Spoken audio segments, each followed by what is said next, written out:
जय हिंद, वंदे मातरम। नमस्कार साथियों, आप सभी का अपने अवतार ST 7054 में स्वागत है। और दोस्तों, आज का टॉपिक आपके लिए लेकर आया हूं, बहुत महत्वपूर्ण हिंदी का टॉपिक है, हिंदी साहित्य का इतिहास। दोस्तों, हिंदी साहित्य के इतिहास में भक्ति काल की बात करेंगे, भाग 2 की। ठीक है दोस्तों, किसकी? भाग 2 की बात करते हैं। इससे पहले हम आपको दोस्तों करा चुके हैं क्या दोस्तों, आदिकाल। अब हमारा क्या चलेगा, मध्यकाल। इसे किस 3 भागों में डिवाइड किया था दोस्तों, क्या? आदिकाल, मध्यकाल, उत्तर मध्यकाल। अब बात करेंगे आज मध्यकाल की। तो मध्यकाल की अगर हम बात करते हैं दोस्तों, मध्यकाल हमारा कब से कब तक चला? देखिए, मध्यकाल हमारा दोस्तों चला है 1385 ईस्वी से 1885 ईस्वी तक हमारा क्या चला दोस्तों, मध्यकाल। इतनी बात क्लियर हो गई। इसी के साथ आगे बढ़ेंगे। अब बात करते हैं मध्यकाल। मध्यकाल की बात दोस्तों अगर करेंगे तो मध्यकाल को मुख्यतः 2 भागों में बांटा जाता है। दोस्तों, मध्यकाल को भी है 2 भागों में बांटा जाता है। कितने भागों में? 2। भाई दोस्तों, 2 भाग कौन कौन से हो जाते हैं? पहला हो जाता है दोस्तों भक्ति काल और दूसरा हो जाता है रीतिकाल। इतनी बात क्लियर हो गई। तो आज हम बात करते हैं दोस्तों, बात करेंगे किसकी? भक्ति काल की। तो भक्ति काल की बात करेंगे, इसी के साथ आगे बढ़ेंगे। और अब बात करते हैं दोस्तों किसकी? भक्ति काल की। भक्ति काल के बारे में जानेंगे। भक्ति काल को हिंदी साहित्य का स्वर्ण युग भी कहा जाता है। हिंदी साहित्य का दोस्तों स्वर्ण युग की अगर बात की जाए तो दोस्तों भक्ति काल का दूसरा नेम क्या है जाएगा? स्वर्ण युग। इतनी बात क्लियर हो गई। आगे बढ़ेंगे। इस काल में मुख्यतः दोस्तों भाषा की बात की जा रही है तो क्या है? अवधी और ब्रज भाषा का प्रयोग हुआ था। किसमें? भक्ति काल में। सिर्फ और सिर्फ अवधी और ब्रज भाषा का। इतनी बात क्लियर। अधिकतर रचनाएं श्रृंगार रस की थी। किसमें दोस्तों? भक्ति काल में अधिकतर जो रचनाएं थी वह हमारी किसमें थी? श्रृंगार रस की थी। इतनी बात क्लियर हो गई। दोस्तों, वात्सल्य रस भी भक्ति काल की देन है। जो हमारा वात्सल्य रस जो है रस, तो वह भी हमारा किसका दोस्तों? भक्ति काल का की देन है। इतनी बात क्लियर हो गई। भक्ति काल को 2 भागों में बांटा गया। दोस्तों, पहले क्या था? मध्यकाल को 2 भागों में बांटा गया था। किसमें? भक्ति काल और रीतिकाल में। अब दोस्तों यहाँ पे बात की जा रही है, भक्ति काल को भी 2 भागों में बांटा गया। दोस्तों, भक्ति काल के 2 भाग कौन कौन से हो जाते हैं वह जान लेते हैं। देखिए दोस्तों, भक्ति काल के अगर 2 भागों की बात करते हैं तो पहला हमारा क्या हो जाता है? निर्गुण। क्या दोस्तों? निर्गुण भक्ति शाखा। पहला हो जाएगा निर्गुण भक्ति शाखा। तो निर्गुण भक्ति शाखा की बात करते हैं, उसके अंतर्गत हमारे कौन कौन से आते हैं?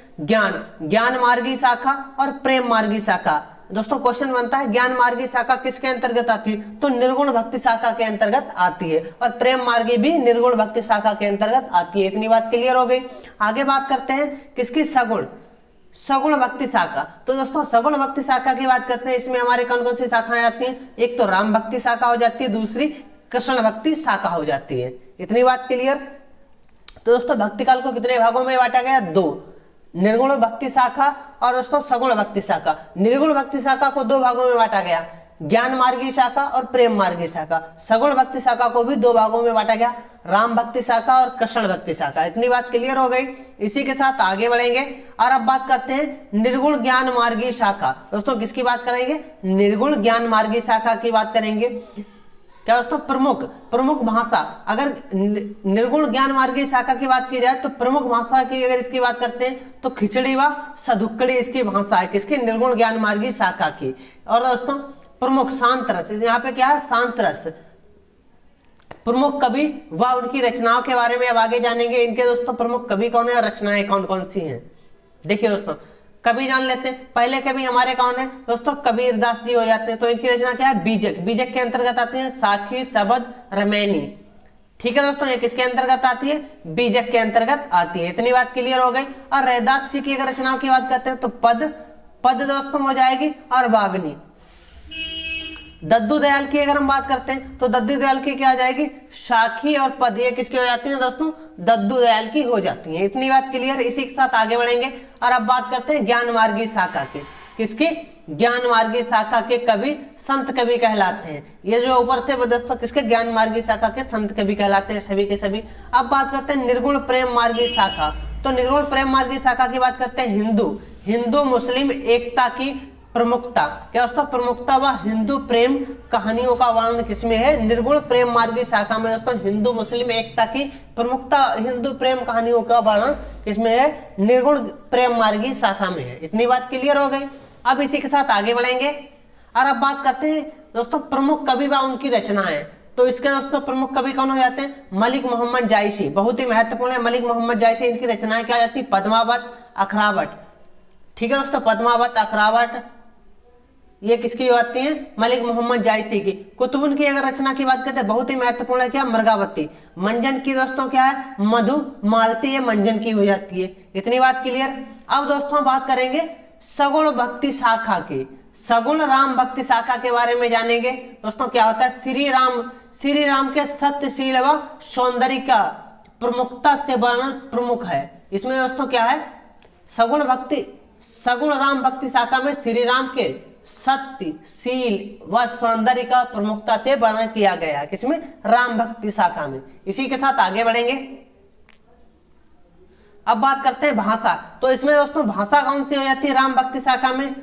दोस्तों अवधि व ब्रज सभी रसों का समावेश, परंतु शांत, दोस्तों शांत व श्रृंगार रस की प्रधानता प्रमुख कवि व उनकी रचनाएं हैं। इसमें दोस्तों क्या है? प्रमुख कवि क्या है? शांत और श्रृंगार रस की प्रधानता बहुत ही प्रमुख है इसमें। ठीक है दोस्तों, अब बात करते हैं इसके कवि और उनकी रचनाएं। तुलसीदास हो जाते हैं, इनकी रचना दोस्तों बहुत ही प्रसिद्ध है, रामचरितमानस, विनय पत्रिका। ठीक है दोस्तों, अब बात करते हैं नाभादास। तो नाभादास की रचना हो जाती है भक्तमाल और रघुराज सिंह की बात करते हैं, राम स्वयंवर हो जाती है किसके? रघुराज सिंह की। इतनी बात क्लियर। इसी के साथ आगे बढ़ेंगे और अब बात करते हैं क्या दोस्तों? प्रमुख कृष्ण भक्ति शाखा। यहां पे दोस्तों प्रमुख नहीं, यहां पे क्या होगा?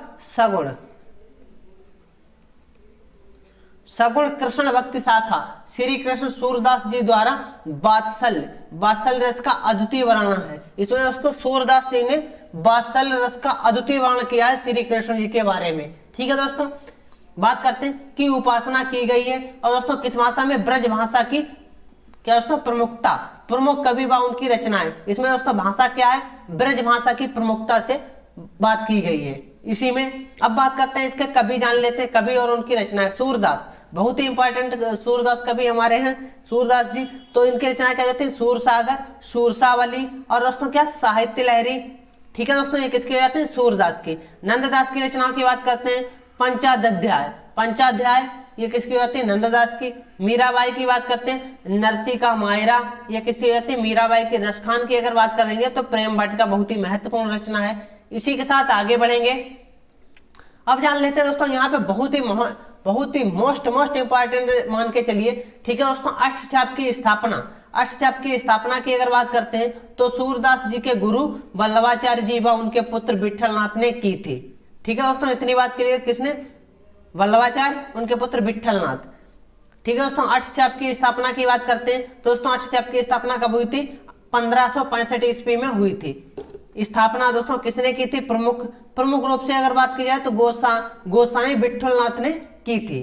ठीक है दोस्तों, ये वल्लभाचार्य के पुत्र थे। इसमें दोस्तों कितने हमारे अष्टचाप के कवियों की संख्या कितनी है? 8 अष्टचाप के कवि हमारे कितने हैं? 8। ठीक है दोस्तों, भाई जान लेते हैं हमारे 8 कवि कौन कौन से। दोस्तों बात करते हैं वल्लभाचार्य। इसमें दोस्तों वल्लभाचार्य के शिष्य भी थे। वल्लभाचार्य के कितने शिष्य थे? भाई जान लेते हैं 4। कितने थे दोस्तों? वल्लभाचार्य के 4 शिष्य थे। और दोस्तों भाई 4 कौन कौन से? सूरदास, कृष्णदास, परमानंद दास और कुंभन दास। ये किसके शिष्य हो जाते हैं? वल्लभाचार्य जी के शिष्य हो जाते हैं। और 4 शिष्य थे दोस्तों किसके? विठलनाथ जी के 4 शिष्य थे। किसके? विठलनाथ के। तो टोटल 8 हो जाते हैं, 8 लोग। तो दोस्तों इनके विठलनाथ जी के शिष्य कौन कौन थे? चतुर्भुज दास, नंददास और छीत स्वामी और गोविंद स्वामी। ये किसके हो जाते हैं दोस्तों? विठलनाथ जी के शिष्य हो जाते हैं। कितने? 4। तो दोस्तों इस प्रकार से पूछे जाते हैं दोस्तों। क्वेश्चन हमारा क्या बनेगा? विठलनाथ के शिष्य कौन कौन थे, ये भी बन जाएगा हमारा क्वेश्चन। ठीक है दोस्तों, अष्टचाप कवियों की संख्या कितनी है, यहां से भी हमारा क्वेश्चन बनेगा। ठीक है दोस्तों, और क्वेश्चन हमारा बनेगा अष्टचाप की स्थापना कब की गई थी? तो 1565 में की गई थी। ठीक है दोस्तों, इतनी बात क्लियर हो गई। और दोस्तों अष्टचाप के प्रमुख कवि किसे माना गया? दोस्तों सूरदास जी को प्रमुख कवि माना गया। इतनी बात क्लियर हो गई। दोस्तों आज की क्लास कैसी लगी सभी लोग कमेंट करके बताएंगे। अगर क्लास अच्छी लगी हो तो सभी लोग कमेंट बॉक्स में कमेंट जरूर करें। इसी के साथ दोस्तों मिलते हैं कल की क्लास में नए टॉपिक के साथ। सभी दोस्तों को मेरी तरफ से जय हिंद, जय भारत।